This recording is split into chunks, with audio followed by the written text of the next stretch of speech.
지난주 부활주일 설교 시간에 마태복음 맨 마지막 부분을 설교하면서 내가 너희에게 가르쳐 분부한 모든 것을 가르쳐 지키게 하라. 이렇게 예수님이 말씀하셨던 것을 우리가 생각해 보았습니다. 마태복음서의 최종 결론은 가르쳤으면 행동하게 하라는 것입니다. 가르침을 받았으면 행동해야 한다. 예수님이 그렇게 말씀하셨다는 것이지요. 제가 저희 교단 총회를 상대로 여성들에게 안수해야 된다 하는 주장을 내놓은 지가 벌써 한 2년 이상 되었습니다. 제가 그런 주장을 할 때는 교단의 전반적인 정서와 분위기를 몰라서 그런 것이 아니고 성경을 아무리 보아도 제가 알고 믿는 내용이 맞다고 생각을 했기 때문입니다. 이런 주장을 하려고 할 때 저를 말리는 목사님들이 참 많았습니다. 해도 안 될 겁니다. 그냥 하지 마세요. 그런 이야기가 참 많았지요. 저는 우리 교단이 제가 이런 주장을 하게 됨으로써 제가 갖고 있는 신학이 문제가 있다면 교단에서 저를 면직시켜 주어도 좋다는 생각으로 이런 의견을 냈던 것입니다. 그런데 교단에서는 저를 면직시키지도 않고 그렇다고 해서 제가 요구하는 여성 안수 문제를 허락하지도 않고 어정쩡한 상태로 시간이 가고 있습니다. 주변에 많은 목사님들을 만나서 1대1로 이야기를 들어보면 우리 애장합동교단 목사님들 중에 제가 만나서 이야기하는 10명의 8, 9명은 여성 안수해야 된다고 말합니다. 그렇게 알고 있는 것이죠.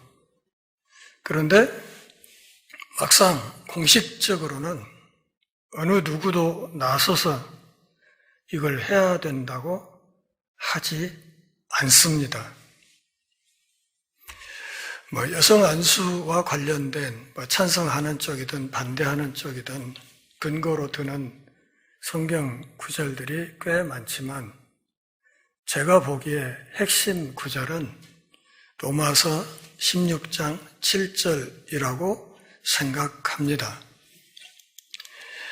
이 로마서 16장 7절을 어떻게 보느냐에 따라서 사실은 여성 안수를 반대하는 사람들이 할 말이 없어지게 됩니다. PPT 화면을 한번 보시겠습니까? 맨 위에 헬라어 성경 원문을 적어 드렸습니다. 밑줄 그어진 부분이 호이티네스, 에이신, 에피세모이, 엔토이스, 아포스톨로이스 이렇게 되어 있습니다. 앞에 호이티네스는 관계 대명사이고 에이신은 비동사, 이다라는 것이죠. 에피세모이, 엔토이스, 아포스톨로이스라는 말은 직역하면 사도들 가운데서 유명한 사람, 사도들 가운데서 뛰어난 사람이라는 말입니다. 그러니까 이 사람들은 누구냐? 호이티네스, 곧 사도들 가운데서 저명한 사람들, 사도들 가운데서 뛰어난 사람들이다. 근데 이 주어가 되는 사람이 누구냐면 안드로니고와 유니아입니다. 유니아라는 여성이지요. 이 여성을 일컬어서 뭐라고 이야기를 하냐면 사도들 가운데서 뛰어난 사람이다. 헬라어 성경 원문이 그렇게 이야기하고 있습니다. 그러니까 이 말은 사도라는 이야기예요? 아니라는 얘기예요? 사도라는 말입니다. 사도 바울의 주장입니다. 영역성경 NASB 95판에서도 원문과 똑같이 사도들 가운데서 뛰어난 사람 이렇게 번역해 놓았고 NKJV 신 KJV 번역판에서도 마찬가지로 사도들 가운데서 잘 알려진 사람, 사도들 가운데서 저명한 사람, NRSV에서도 마찬가지로 사도들 가운데서 저명한 사람. 그런데 CV 번역에서만 이 사람들은 사도들로부터 높이 존중받는 사람 이렇게 표현을 했습니다. 그러니까 이 CV의 번역은 무슨 뜻이에요? 이 사람들은 사도가 아니고 다만 사도들에게 존귀히 여겨지는 어떤 사람들이다 이렇게 말하는 거예요. 우리 개역 개정판도 마찬가지로 사도들에게 존중이 여겨지고 이렇게 번역함으로써 CV 영역판과 똑같은 흐름을 타고 있습니다. 그러니까 맨 아래 두 개 이 역보는 남성 우월주의에 기반한 번역이고 위에 소개한 원문부터 몇 개 영역본들은 원문 그대로 사도들 가운데서 뛰어난 사람들이다 이렇게 이야기하고 있는 것입니다. 그러니까 사도 바울이 말하는 것은 이 유니아라는 제가 볼 때는 안드로니고와 유니아 이 두 사람은 부부 선교사로 보입니다. 그래서 남편과 함께 유니아를 이야기를 했는데 이 사람들, 이 두 사람은 사도들 중에서도 아주 저명한 사람들이고 아울러서 나보다도 먼저 기독교 신앙을 가졌던 사람들이라고 사도가 소개하고 있습니다. 그러니까 여성 반대론자들이 이 본문의 헬라어 원문을 멋대로 뜯어 고치지 못하는 한 여성 안수를 반대할 근거가 전혀 없게 되는 것이죠. 그러니까 성경이 그러하다고 하면 믿는 그대로 또 알고 있는 그대로 행동하는 것이 옳다. 그렇게 생각이 듭니다. 오늘 마태복음 10장 24절부터 33절까지 말씀을 다루면서 제가 이 이야기를 먼저 드리는 이유는 오늘 본문 끝에서 특별히 32절과 33절에서 사람 앞에서 고백을 똑바로 해라. 그것이 하늘 아버지 앞에서 하는 고백과 같은 것이다 하는 이야기를 예수님이 거듭거듭 하고 있기 때문입니다. 다시 말하면 알고 있는 바가 있고 믿고 있는 바가 있으면 사람들 앞에서 그걸 그대로 행동에 옮기라 하는 것이 예수님의 말씀이기 때문에 이런 말씀을 먼저 드리는 것입니다. 24절을 보실까요? 제자가 그 선생보다 또는 종이 그 상전보다 높지 못하다. 예수님을 따르는 제자들 중에 당시 예수님의 뒤를 직접 따라다니는 사람들 가운데서도 누가 크냐를 따지는 사람들이 많았습니다. 그들은 예수 제자로서의 고난보다는 하나님 나라에서 자신들이 누릴 영광을 더 소망하는 태도를 갖고 예수님의 뒤를 따르고 있었습니다.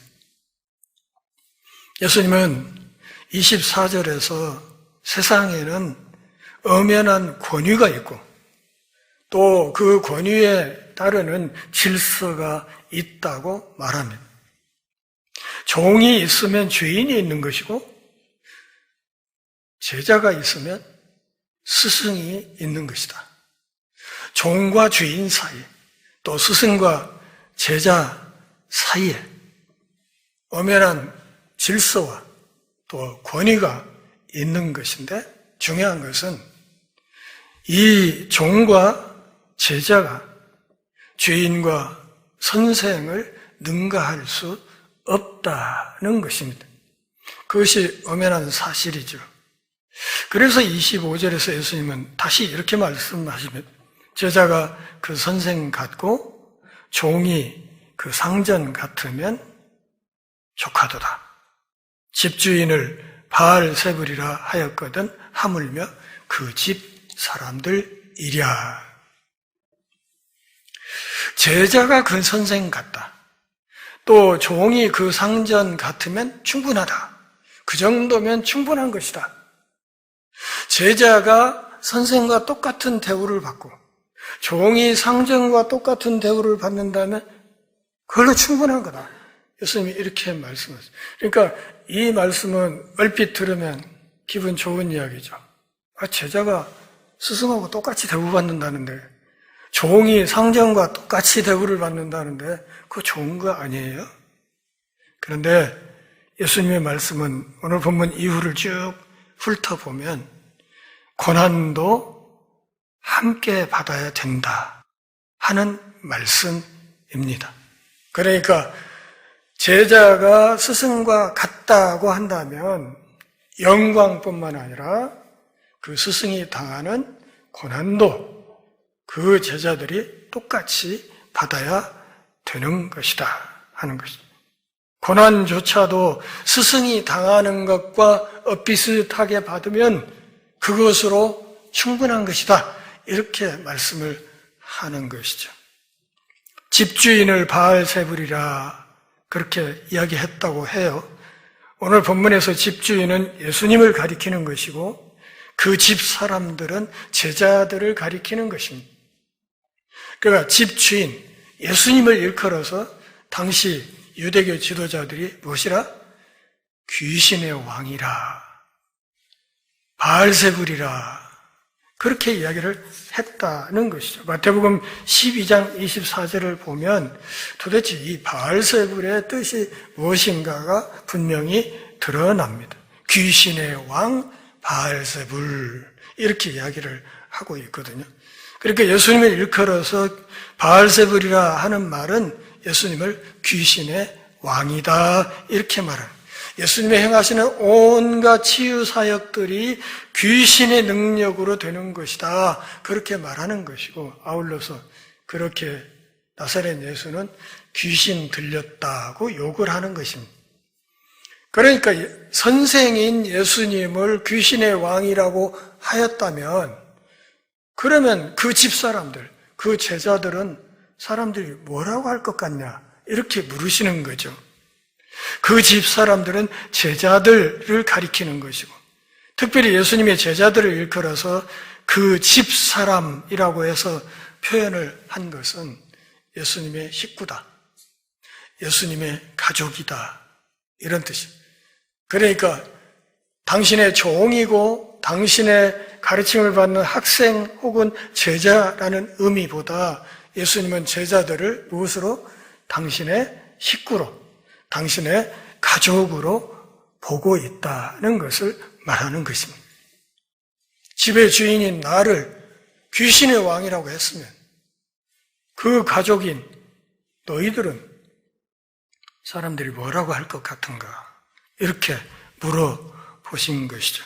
그래서 이런 비난을 받고 극한 박해를 받고 고난을 당하게 될 때 예수님이 하시는 말씀은 본문 26절 그리고 28절 31절에 나타나 있듯이 두려워하지 말라는 것입니다.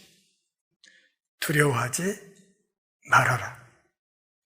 재밌는 것은 두려워하지 말라고 계속 말씀하시는 중에 28절 끝부분에는 두려워하라는 말씀 한마디가 끼어 있다는 것입니다. 그러니까 두려워하지 말라 이렇게 이야기를 하시는 앞뒤의 말 사이에 28절 끝부분에 두려워하라는 말이 하나가 끼어 들어가 있습니다. 대체로 두려워하지 말아야 되는데 너희들이 두려워해야 될 존재가 딱 하나 있다. 누구? 하나님 아버지라는 거죠. 하나님 아버지 한 분은 두려워해야 된다. 그리고 그 외에 세상의 그 어떤 것도 두려워하지 말아라 이렇게 말씀하시는 것입니다. 12 제자를 파송하시면서 예수님의 뜻을 신실하게 행하는 제자들을 죽음도 어찌하지 못할 것이라고 말씀하시고 그러니 환난 앞에서 담대히 맞서서 복음을 전하라고 말씀하시는 것입니다. 두려워하지 말라 하는 이 말은 담대하게 말하고 담대하게 행동하라 이런 말씀입니다. 두려워하지 않을 이유를 오늘 본문에서 세 가지로 말씀합니다. 첫째, 26절에 있는 것처럼 하나님 나라와 그 비밀은 반드시 드러나게 되기 때문에 두려워하면 안 된다는 것입니다. 26절 같이 읽어볼까요? 그런즉 그들을 두려워하지 말라. 감추인 것이 드러나지 않을 것이 없고 숨은 것이 알려지지 않을 것이 없느니라. 27절 내가 너희에게 어두운 데서 이르는 것을 광명한 데서 말하며 너희가 귓속말로 듣는 것을 집 위에서 전파하라. 예수님은 당신의 제자들을 특별 과외했습니다. 특별히 하루의 일과를 마치고 복음을 전하는 사역, 병을 고치는 사역을 하신 뒤에 저녁 시간에 어두운 데서, 그때는 전기가 없던 때예요. 어두운 데서 제자들을 앉혀놓고 하나님 나라에 대해서 특별 과외를 했습니다.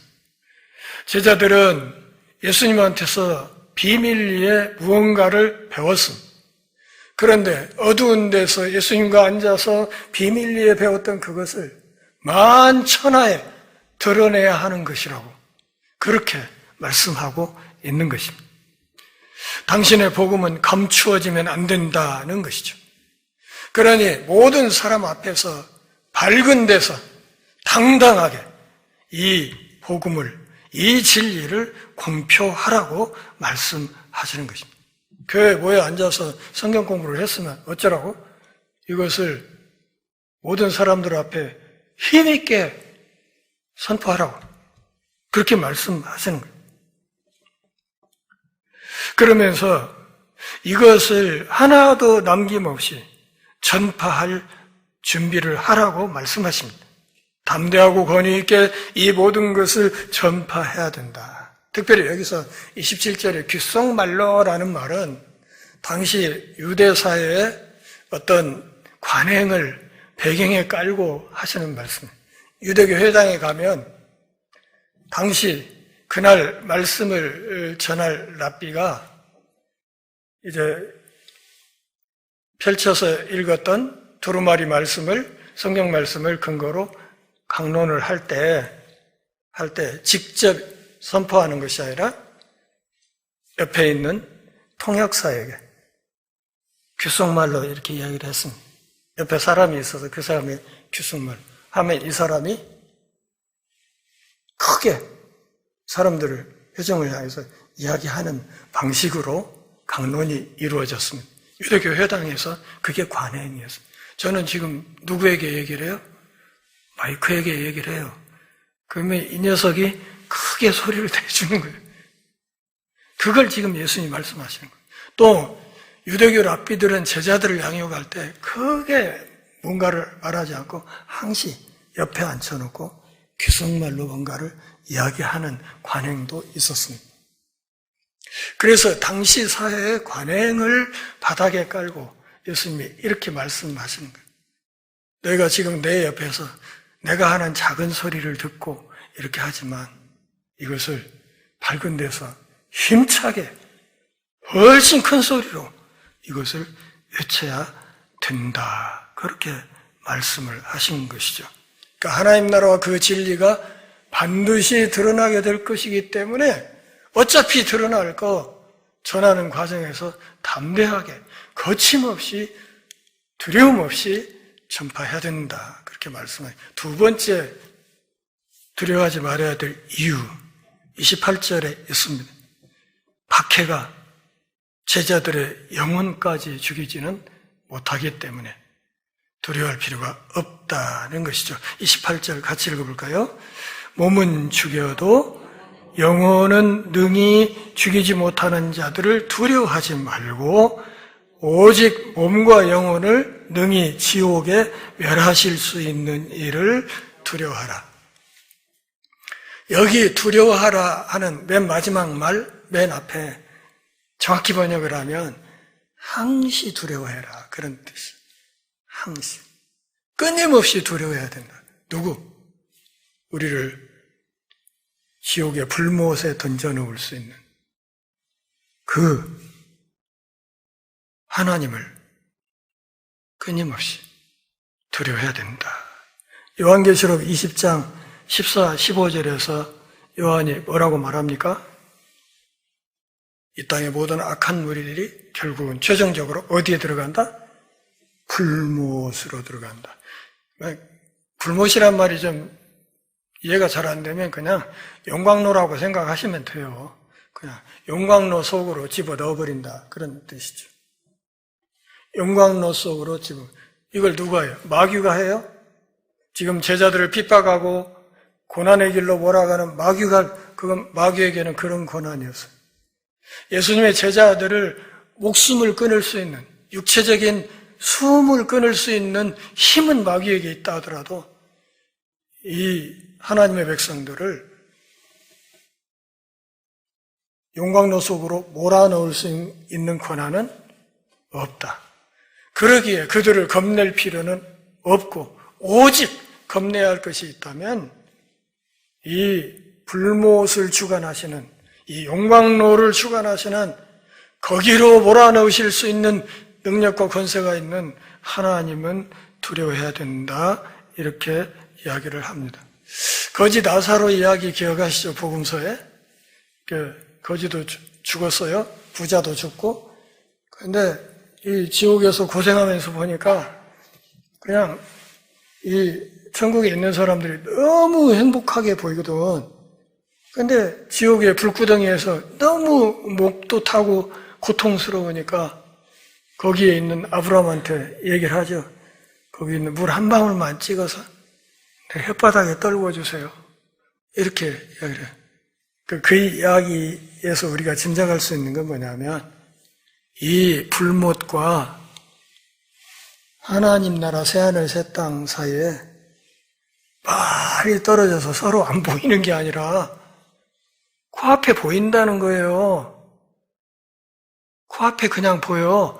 이 하나님의 백성들이 하나님의 모든 복을 누리는 모습이 코앞에서 다 보이는 거예요. 근데 나는 여기서 불못 속에서 죽지도 못하고 죽겠는 거예요. 미국 샌프란시스코에 가면 그 샌프란시스코만을 이렇게 저쪽으로 건너지르는 금문교가 있고 이쪽 편에는 알카트라스 섬이 있습니다. 그 미국에서 가장 악명 높은 교도소였지요.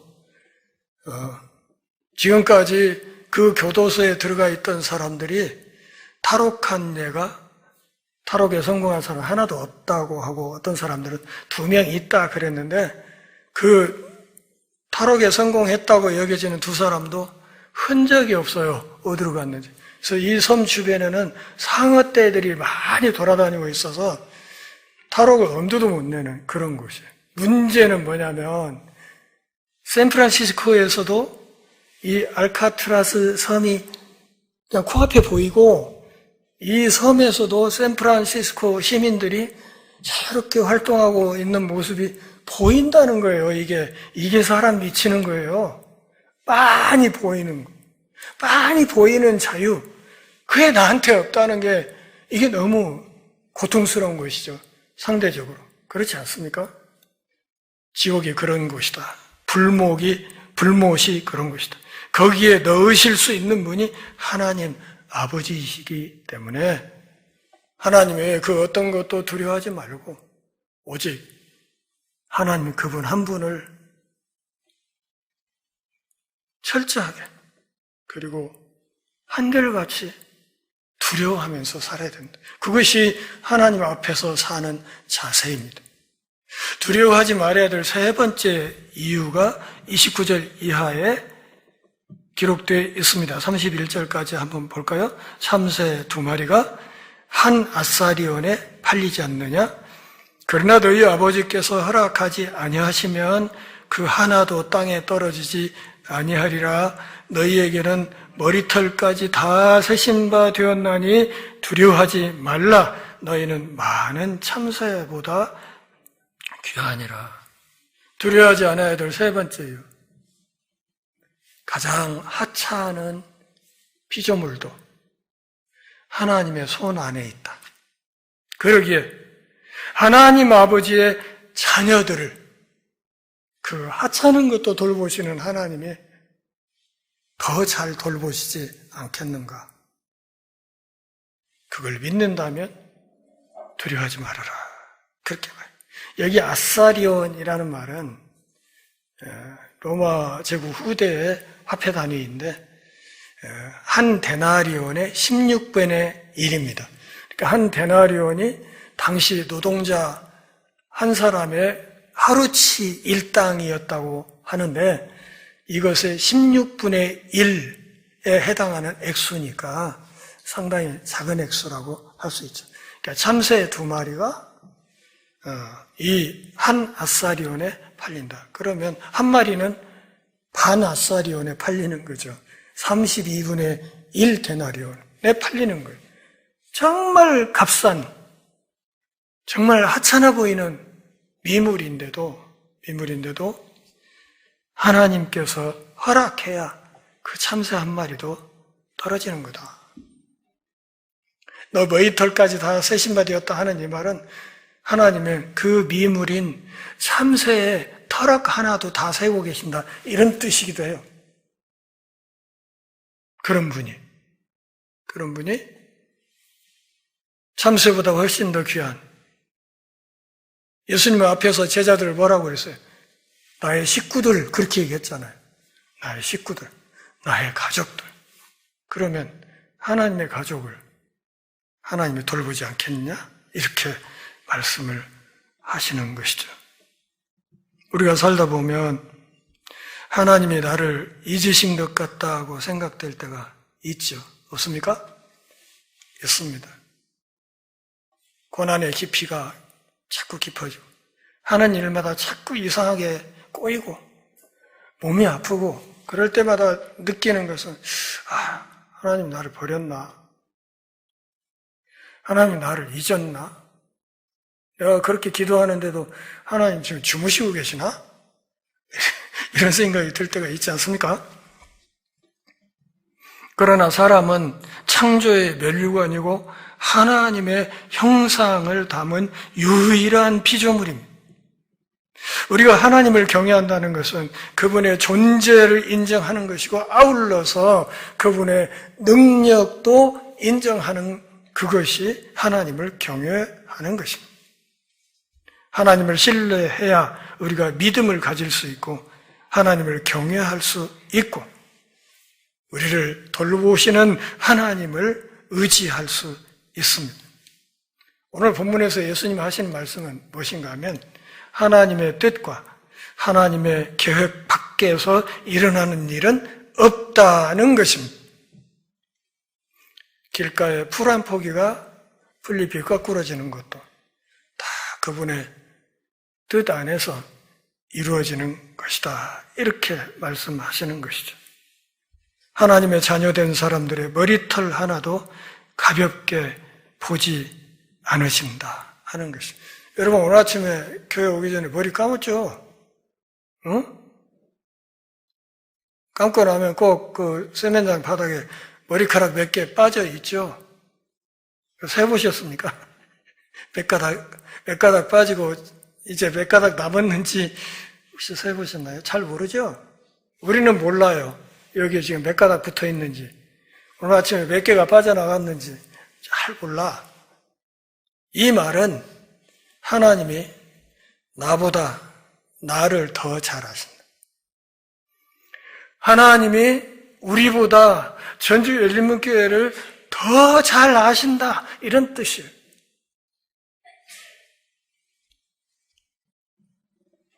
그러면서 31절에서 그러니 두려워하지 말아라.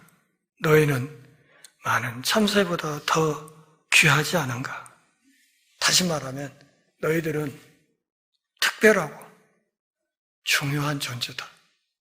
이 복음을 들고 나가면 사람들이 욕할 것이고, 때로는 두들겨 패기도 할 것이고, 때로는 감옥에 집어넣기도 하고, 때로는 그냥 순교의 길을 걸을 수도 있겠으나, 그럼에도 불구하고 너희들은 하나님 앞에 훨씬 특별하고 중요한 존재다. 그러니 두려워하지 말아라. 오직 하나님의 백성들이 두려워해야 될 존재가 있다면 누구?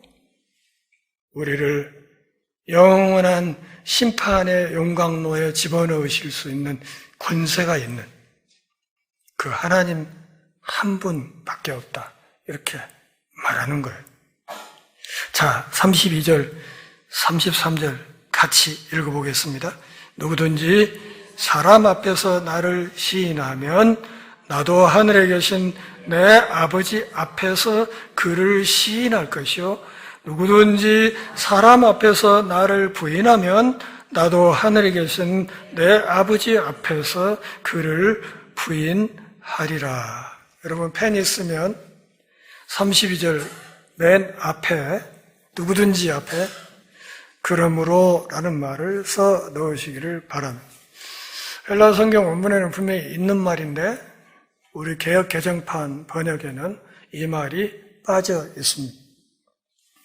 이 그러므로 라는 말이 들어있다는 것은 지금까지 해온 이야기를 아우르면서 결론적으로 32, 33절 말씀을 하고 있다는 것을 보다 명확하게 알 수 있습니다. 마태복음 10장 18절과 22절에서 예수님은 똑같은 이야기를 합니다. 너희가 나 때문에 또 내 이름 때문에 끌려가기도 하고 모든 사람들에게 미움을 받을 것이다. 그러나 그게 곧 나를 증거하는 순간이 되는 것이고 그렇기에 끝까지 인내해야 되는 것이라고 주님께서 말씀하시지 않습니까? 또 한 가지 32절, 33절 말씀을 잘 보면 앞에서라는 말이 4번 등장하고 있다는 것을 알 수 있을 것입니다. 사람 앞에서, 내 아버지 앞에서, 사람 앞에서, 내 아버지 앞에서. 그러니까 2 플러스 2로 이야기했어요. 사람 앞에서 2번, 내 아버지 앞에서 2번. 이 앞에서라는 말은 다른 것이 아니라 공적인 고백을 말하는 겁니다. 공적인 고백. 개인적으로 갖고 있는 생각이 아니고, 나 여선 선수 찬성해요. 그렇게 생각하고, 그게 아니고, 그런 생각이 있으면 그것을 공적으로 드러내라고 이야기를 하는 거예요.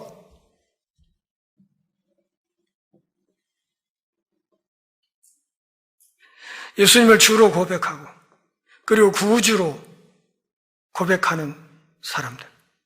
로마서 10장 9절 10절에서 이렇게 말하죠. 내 입으로 예수를 주로 시인하면, 내 마음에 믿으면, 마음으로 믿어 의에 이르고 입으로 시인하여 구원에 이른다. 여기 입으로 시인한다고 하는 것을 그냥 말 몇 마디 하는 것이라고 생각하면 곤란해. 로마 제국에서 로마 황제가 아닌 나사렛 예수를 주님으로 시인하고 말한다는 것은 이건 목숨 내놓고 하는 거예요. 행동하는 것이다 그 말이죠. 그럼 구원을 얻을 것이다. 이렇게 이야기를 하신 거예요.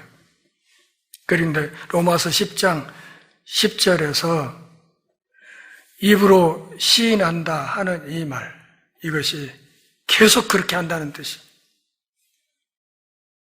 끊임없이 어느 한순간 딱 한 번 말하고 끝나는 게 아니라 계속 그렇게 이야기를 해야 되는 것이다. 왜? 우리가 그리스도의 몸의 지체가 되었기 때문에 그렇다는 것이죠. 사람 앞에서 어떻게 하느냐에 따라서 그것 그대로 예수님도 나중에 하나님 앞에서 그대로 하겠다는 것이죠. 그러니까 최후의 심판대에서 예수님을 변호인으로 모시고 싶으면 어떻게 하라고? 이 땅에서 사람 앞에서 말과 행동을 똑바로 하라고. 내가 마음에 믿고 생각하는 그대로 행동에 옮기라고. 설령 고난을 당할지라도, 손해를 볼지라도, 욕을 얻어먹을지라도 그대로 하라고 말씀하시는 것이죠. 그렇게 하면 나중에 최후의 심판대 하나님 아버지 앞에서 예수님이 그를 변호할 것이다. 이 사람 제 가족이에요. 하나님 아버지, 이 사람 제 가족이에요. 제 식구예요. 제 가족이기 때문에 사는 동안 고난 많이 당했습니다. 눈물 많이 흘렸습니다. 그런데 이 사람 내 가족이에요. 이렇게 말씀하시겠다는 것이죠. 그런데 사람 앞에서 나를 부인해버리면 이 부인하면 이 말은 33절에 이 부인하면 이 말은 헬라의 부정과거 형태인데 이 부정과거 형태는 단 한 번을 가리키는 거예요. 딱 한 번. 그리고 한 번 했던 그 고백이 그 효능이 계속 이어지는 것을 말하는 거예요.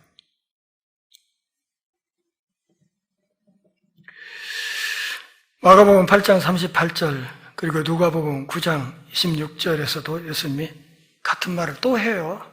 또 해요. 그러니까 이 말은 예수님이 마태복음에서 어쩌다가 지나가다가 생각난 김에 한마디 해놓은 것이 아니라 복음서 기자들이 공통적으로 증언하는 중요한 말씀이라는 뜻이에요. 마태복음 7장 23절, 사도행전 24장 14절, 그리고 디모데전서 6장 12절 말씀을 보면 복음서와 마찬가지로 사도행전의 저자도 또 서신서의 저자들도 한결같이 주님의 이 분부를 따라서 어떻게 목숨 걸고 사람들 앞에서 자신의 신앙을 명확하게 고백하고 그렇게 행동하면서 살았는지를 분명하게 확인할 수 있습니다. 사람을 두려워하면 예수님을 부인하게 됩니다. 그러면 멸망하여 불못으로 돌아갈 겁니다. 하나님을 두려워하면 예수님을 인정할 것이고 구원에 이를 것이고 새하늘 새 땅에 들어가게 될 것입니다. 하나님을 두려워한다는 것과 하나님을 사랑한다는 것은 동전의 양면이에요. 그러니까 우리가 주님 사랑해요 하는 이 말의 이면에는 주님을 두려워하는 마음이 깔려 있는 거예요. 하나님을 두려워하는 마음을 반대로 뒤집어 보면 그게 하나님을 사랑하는 마음이고 하나님을 사랑하는 마음을 뒤집어 보면 그게 하나님을 두려워하는 거예요. 이게 따로 노는 게 아니에요.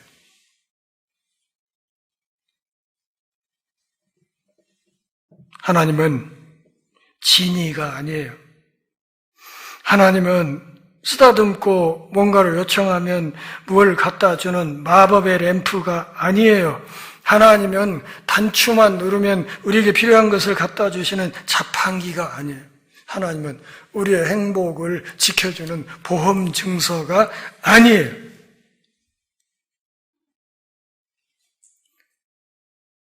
우리가 하나님의 가족으로서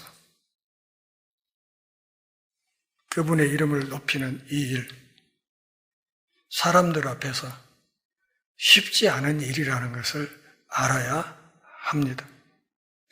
예수 믿지 않는 과장, 국장 앞에 신앙인으로서 내 할 말을 똑부러지게 하는 거 그거 쉬운 거 아니에요.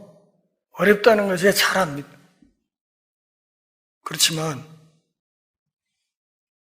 그 국장, 과장, 상무, 전무도 때가 되면 하나님 앞에 서야 되고 나도 그 앞에 서야 되고 그런 날이 올 거예요. 그때 가서 예수님이 나의 변호인이 될 것이냐 아니면 나 이 사람 모른다고 할 것이냐 하는 이것은 그 최후의 심판대 앞에서 내가 받아들이게 될 판결문은 그때 가서 어느 날 갑자기 하늘에서 뚝 떨어지는 것이 아니라 오늘 지금 내 눈앞에 있는 사람들 앞에서 내 말과 내 행동으로 내가 써가고 있다는 사실을 분명하게 이해하시기를 바랍니다. 하나님의 말씀을 듣고 그게 맞다, 그 길이 옳다 하고 생각을 했으면 생각만 하고 있지 말고 그대로 행동해야 된다. 그대로 살아내야 된다. 그 과정에서 중요한 것은 뭐예요? 겁먹지 않는 걸. 겁먹지 말아야 돼. 하나님 나라 그 비밀이 반드시 드러날 것이므로 우리를 박해하는 그것이 우리의 영혼까지 죽이지는 못할 것이므로 참새 한 마리도 하나님의 주권 아래에 있고 우리는 그 참새보다 훨씬 귀히 여겨지는 예수 그리스도의 가족이기 때문에 두려워하지 말고 오직 하나님 한 분만을 두려워하면서 살아가야 된다는 것이죠. 오늘 본문의 결론은 다른 것이 아닙니다. 믿는 대로 행동하라는 것입니다. 누구 앞에서? 사람 앞에서. 그래야 나중에 하나님 앞에서 인정받을 것이다. 알았다면, 믿었다면 그대로 행동해라. 앞뒤 재지 말고 이렇게 하면 내 밥그릇이 어떻게 될까? 이거 따지지 말고 그냥 직진하라. 누구 앞에서? 사람 앞에서. 그러면 영원히 살게 될 것이라고 주님께서 말씀하시는 것입니다. 이 말씀 붙들고 담대하게 세상을 향해 나아가서 하나님의 백성답게 참으로 거룩한 삶을 멋지게 살아내실 수 있기를 바랍니다. 기도하겠습니다. 하나님 아버지, 주님의 은혜 안에서 오늘 또 주의 말씀을 들었습니다. 말씀을 들음으로 성경 지식이 불어나는 것이 아니라 우리의 삶이 하나님의 가족 같은, 하나님의 자녀 같은 모습으로 변화될 수 있게 하옵소서. 특별히 사람들 앞에서 담대하게 신앙을 고백하는 삶을 살 수 있게 은혜를 주옵소서. 예수님의 이름으로 기도합니다. 아멘.